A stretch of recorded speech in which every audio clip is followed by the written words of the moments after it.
हो तो विजय श्री का वर्ण करना, वरना चुप बैठ। कृष्ण भगवान ने जब बहुत नानुच किया, मुझसे नहीं होगा, मेरे पास बच्चे हैं, ये हो जाएगा वो हो जाएगा, तब उन्होंने कृष्ण भगवान ने कहा तुझे करना है तो कर, नहीं करना है तो भाग जा यहाँ से। तेरे बिना महाभारत युद्ध अनजीता नहीं रह जाएगा, युग परिवर्तन होकर के रहेगा। और देखें, क्योंकि जब अच्छा कार्य शुरू होता है तो शरीर गलती है, अकाउंट से पैसा निकलता है, समय देना पड़ता है, बाल बच्चे बीमार होते हैं। गुरुदेव ने आश्वासन दिया था तू मेरा काम कर देगा तो बिना दवा के ठीक कर दूंगा। उन्हीं के शब्द हैं, मेरा नहीं है कुछ इसमें। 1946 का है। थोड़े करें, ज़्यादा नहीं करें, छोड़ दिया वहाँ आप ज़्यादा। यहाँ एक सत्य स्पष्ट बता देना चाहता हूँ मैं, सब गायत्री परिवार जितने भी बहनें बैठे हैं, भाई लोग बैठे हैं, यदि मानवता को अमृत पान कराना है, अगर युग का निर्माण करना है तो क्या करना पड़ेगा? महादेव को पहले नीलकंठ बनना पड़ेगा। आप सोचो, सस्ते में हमारा नाम आ जाए तो आप दूर चले जाइए साहब, ये महाकाल है। पहला। दूसरा फिर सुन लीजिए, पहले किसी, हाँ देखिए, महादेव को नीलकंठ बनना पड़ेगा, उसको गलत पीना पड़ेगा। युग निर्माण आपको करना है तो यदि माँ गंगा को धरती पर आना है और लाना है तो पहले किसी को भागीरथ की तरफ तप करना पड़ेगा। इसके पहले बहुत मुश्किल है। राम राज के आने से पहले भगवान राम को भी वनवास सहना पड़ेगा। तो कान खोलकर सुन लीजिए, युग निर्माण ऐसे नहीं होगा। अगर आप पीछे गए तो उस गड्ढे में जाओगे जहां कोई उबारने वाला मिलने वाला नहीं है फिर। और देखें, भगवान राम को भी वनवास सहना पड़ता है और महाभारत में विजय श्री प्राप्त करने से पहले पांडवों को भी अज्ञातवास में रहना पड़ता है। ये सौभाग्य की राहें कष्टों के पथ से गुजरने के बाद ही खुलती हैं। हमारी वसीयत और विरासत में गुरुदेव ने लिखा है कि कृष्ण भगवान बाद में बने। उन्होंने लिखा है, गुरुदेव ने लिखा है, कृष्ण भगवान बाद में बने, पहले तो उन्हें पैदा होते ही पूतना का विष झेलना पड़ा है।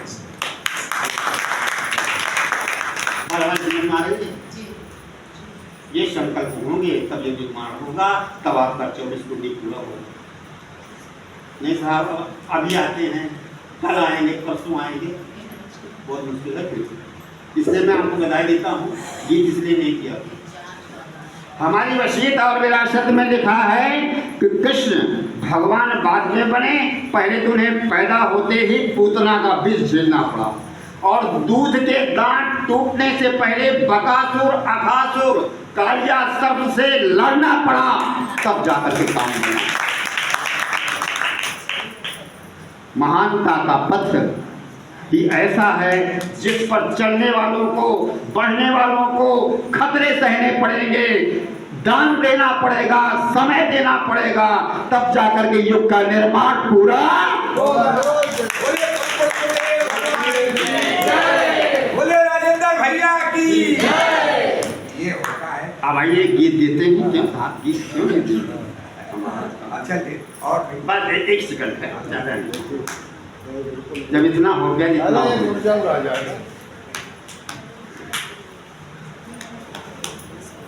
आया तो वर दे देवी तक्षरे ब्रह्मवादनी,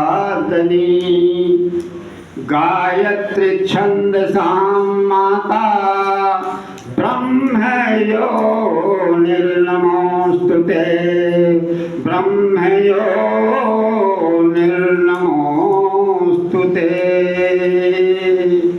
गुरुदेव ने कहा है, बेटे जितने भी मेरे फावड़ा चलाने वाले लोग थे, मैं पढ़ कर आया हूँ, ऐसे नहीं आया हूँ, मैं अपनी ज़बान से कुछ नहीं कहता। जितने फावड़ा चलाने वाले थे, जितने टेंट लगाने वाले थे, जितने यज्ञ करने वाले थे, जितने युग निर्माण को बांटा है, जितने अखंड ज्योत को बांटा है, घर घर जा करके संकल्प कराया है, वो मेरे प्रथम पुत्र हैं। प्रथम। दूसरा जो समय आने जा रहा है बहुत कष्टकर है।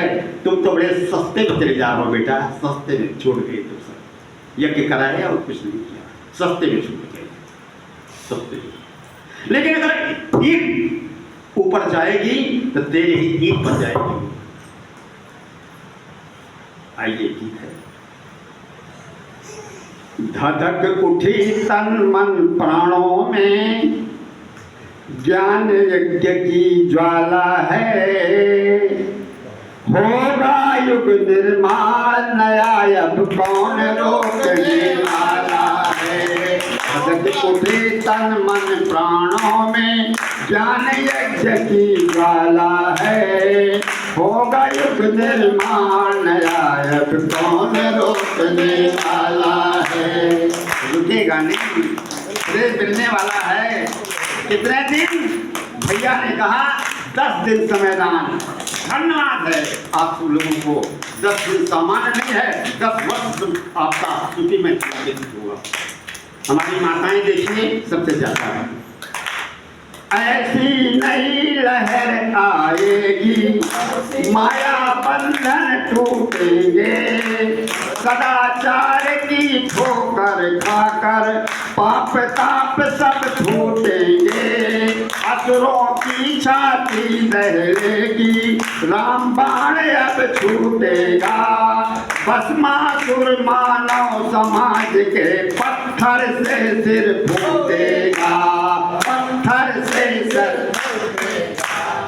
आज तीसरा नेत्र भयानक शिव का खुलने वाला है, होगा युग निर्माण नया, अब कौन रोकने वाला है, कौन रोकने वाला नहीं। साथ सब्जी आया और देखें, शांति कुंज में देवदूत अब ऐसा रास रचाएगा, तिमिर कुंज के दम्भ किला में ऐसा आग लगाएगा, छल प्रपंच पाखंड दैन्य दुख खंड खंड हो जाएगा, अमर अखंड ज्योति के आगे तंबल शीश झुकाएगा, ज्ञान प्रकाश पूर्व से पश्चिम। अमेरिका नहीं रुक पाएगा साहब, अमेरिका नहीं रुक पाएगा, नहीं रुकेगा, पैर छुएगा भारत का। ज्ञान प्रकाश पूर्व से पश्चिम आज फैलने वाला है, होगा युग निर्माण नया, अब कौन रोकने वाला है। आखिरी बंदे प्रगति पथ में कर्म कन्हैया आगे कदम बढ़ाएगा, युग चारण प्रत्याय अभियान की संख बजाता जाएगा, नैतिकता तब अनुशासन की अमर ध्वजा फहराएगी, देश समाज उठेगा ऊपर, स्वर्ग धरा पर आएगी। आज विचार क्रांति नौ करने चेतन आने वाला है, होगा युग निर्माण नया, कौन रोकने वाला। माता की जय, गुरुदेव की जय, हमारे दोनों भैया की जय। होगा युग निर्माण और कौन रोकने वाला है। जब मैं भैया को देखता हूँ तो जय विजय का नाम सुने हैं ना, कौन थे? भगवान के द्वारपाल। हाँ, भैया को पहली बार 90 में मैंने लाठी लिए हुए और वही गुरुदेव के जो मुख्य द्वार है गायत्री माता वाला खड़े थे, तो हल्का फुल्का तो हम जानते थे। हम कहें कि कितने भाग्यशाली हैं, शांति कुंज में ये पहले से जुड़ करके और लाठी लेकर के गुरुदेव के प्रिय बने हुए हैं। और वो देश जब भी इनका है, इसी तरह से जब शांति कुंज में हम लोग गए थे और आदरणीय चिन्मय डॉक्टर चिन्मय भाई साहब के साथ मिलने की बात आई, तो अश्वमेध यज्ञ की बात मैं बता रहा हूं। अश्वमेध यज्ञ में आप जा करके गले से मिल करके कि मैंने आपको गोदी में खिलाया है, एकदम थपक गए। और भैया का वो भी उसी भाव से, और आप समझेंगे हमको भी ऐसा सौभाग्य मिला है, गोदी भी तो नहीं है, लेकिन जब माता जी का पावन वो प्रयाण हुआ, उसकी जो राखी थी, उसके बाद हम थे, रमेश जी थे, रमेश जी अब इस समय नहीं है, जो पुराने हैं जानते हैं, हम लोग गए थे तो एकदम पतले पतले 13-14 वर्ष के रहे होंगे, और उसमें वो साथ गए। तो उस समय हमने देखा, और जब उस समय हम लोग मिल रहे थे शांति यहाँ मुंबई में, और हमसे और उससे सब है, तो वो दिन याद आ गए। ये आज इनकी ऐसी बात नहीं है, इन्होंने इतना किया है कि वो उद्गार आ ही जाते हैं। अभी आप हमारे भाई साहब कह रहे थे ना, अब बोलने की बात आती है तो ये होता है कि क्या है, मैं आपको प्रत्यक्ष, जो इसमें से अच्छा हाथ उठाए कौन कौन लोग अश्वमेध यज्ञ चित्रकूट में भाग लिए थे? 1 2 3 4, आप भी गई थी क्या चित्रकूट अश्वमेध में? अरे वाह, केवल 5 लोग, ये भी थे, हम भी थे, ये भी थे, भाई साहब थे ना।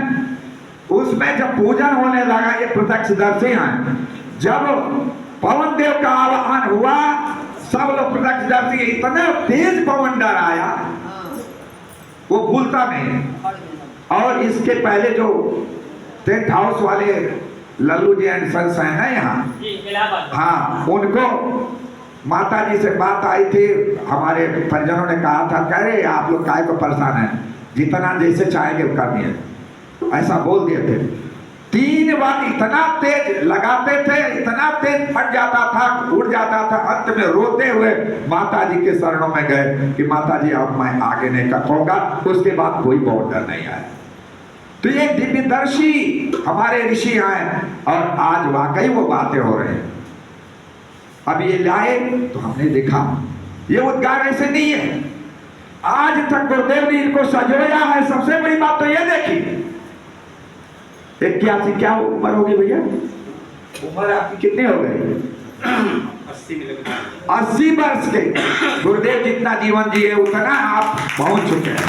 एक बार और इस कार्यक्रम में कुछ और हम लोग विशेष कार्यक्रम है, हमारी इच्छा है, हमारे व्यवस्थापक जी से, अन्य लोगों से, सुरेश भाई से हम राय करेंगे, जो हमारे पुराने अच्छे कार्यकर्ता या पुराने हैं, आज भी हैं, उनका हम उस दिन वरण करेंगे, उनका पूजन करेंगे।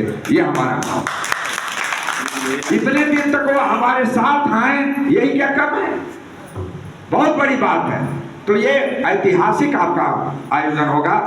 अब पुनः मैं आप सबसे निवेदन, जो लोग भाई बहन कुछ भी लाए हो दीजिए, आगे का कार्यक्रम आगे सुरेश भैया व्यवस्था बांटने उठने का। हम तो भाई इनकी अनुमति के कभी कभी कुछ कह जाते हैं, बाकी अनुमति नहीं की है, हम भी कुछ अंशदान कर दिया है, हमारा तो कोई सोच नहीं है। कारण कि जहाँ गए वहाँ भी मथुरा में जाना हुआ, तो वहाँ भी जो कुछ हो गया, यहाँ भी है, वहाँ अकेले रहने पड़ता है, तो सोचना पड़ता है। कहे कि व्यक्तिगत आप बताइए, अरे हम भी डरते हुए भाई 11,000 से क्या करें, 11,000 व्यक्तिगत उनको